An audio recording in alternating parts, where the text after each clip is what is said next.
Hi, ഞാൻ ഇന്നലെ റാൻഡമായിട്ട് മനസ്സിൽ വന്ന ഒരു തോട്ട് ഷെയർ ചെയ്യാൻ വേണ്ടി വന്നാണേ. T V ആണായിരുന്നു. അപ്പോൾ ഈ ലൈഫ് ഇൻഷുറൻസിൻ്റെ ഒരു ആഡ് കണ്ടു. അപ്പോൾ ഞാൻ വിചാരിച്ചത് നമ്മളെല്ലാവരും ലൈഫ് ഇൻഷുറൻസ് എടുക്കുന്നത് എന്താണ്, അതൊരു പ്ലാനിൻ്റെ ഭാഗമല്ലേ. ദാറ്റ് നമ്മൾ പോയതിന് ശേഷം നമ്മുടെ ഫാമിലി സെക്യൂർ ആവണം, അവർക്ക് ബുദ്ധിമുട്ടുകളൊന്നും ഉണ്ടാവില്ല, നമുക്ക് ചെയ്തു വെച്ച് പോകാൻ പറ്റുന്നതൊക്കെ ചെയ്യാൻ പറ്റണം എന്ന് വിചാരിച്ചിട്ട് ചെയ്യുന്ന ഒരു കാര്യമല്ലേ. അതുപോലെ ഇപ്പം നമ്മുടെ ലൈഫിൽ ഈ ബാക്കി ഇവൻറ്റ്സ് എല്ലാം ഇല്ലേ, ലൈക്ക് വെഡ്ഡിങ്സ്, ബർത്ത്ഡേസ്, മാമോദിസ, ചോറൂണ്, എല്ലാ സാധനങ്ങളും നമ്മൾ ഭയങ്കര അടിപൊളിയായിട്ട് സെലിബ്രേറ്റ് ചെയ്യില്ലേ. അത് പ്ലാൻ ചെയ്തു, അതിന് ഇവൻറ്റ് മാനേജേഴ്സ് ഉണ്ട് അതൊക്കെ ചെയ്ത് തരാനായിട്ട്.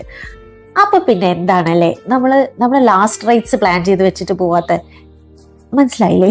എന്ന് വെച്ചാൽ നമ്മൾ എന്തുകൊണ്ടാണ്, നമുക്ക് ഏത് രീതിയിലുള്ള കോഫിൻ വേണം, അല്ലെങ്കിൽ അത് ഏത് പൂക്കൾ യൂസ് ചെയ്യണം, അല്ലെങ്കിൽ നമ്മൾ എങ്ങനെ ക്രിമേറ്റ് ചെയ്യണം, അങ്ങനത്തെ കാര്യങ്ങളൊന്നും നമുക്കൊരു പാക്കേജില്ലാത്ത എന്താ അല്ലേ. ആക്ച്വലി ഇവൻറ്റ് മാനേജേഴ്സിൻ്റെ അടുത്ത് അതൊക്കെ ഉണ്ടാവണ്ടേ. അപ്പോൾ നമുക്കിഷ്ടമുള്ള ഫുഡ് നമുക്ക് അതൊക്കെ പ്ലാൻ ചെയ്യാൻ പറ്റണമെങ്കിൽ വെഡ്ഡിങ്ങിന് മാത്രം ഫുഡൊക്കെ പ്ലാൻ ചെയ്താൽ മതി. അന്ന് നമ്മൾ പ്ലാൻ ചെയ്യണ്ടേ. കാരണം നമ്മളെ ഇഷ്ടപ്പെടുന്നത്, നമ്മളെ സ്നേഹിക്കുന്ന ആൾക്കാരായിരിക്കില്ല അന്ന് വരുന്നത് നമ്മളെ കാണാനായിട്ട് ലാസ്റ്റായിട്ട്. അപ്പോൾ ഇങ്ങനെ ചെയ്ത് വെച്ചാൽ നമ്മൾ അതിനൊരു ഫണ്ട് മാറ്റി വെക്കണം.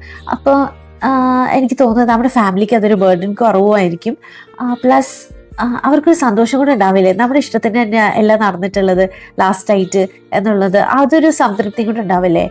ഇങ്ങനത്തെ പാക്കേജ് എവിടെയെങ്കിലും ഉള്ളതായിട്ട് നിങ്ങൾക്ക് അറിയാമെങ്കിൽ അത് കമൻറ്റ് ചെയ്യണേ.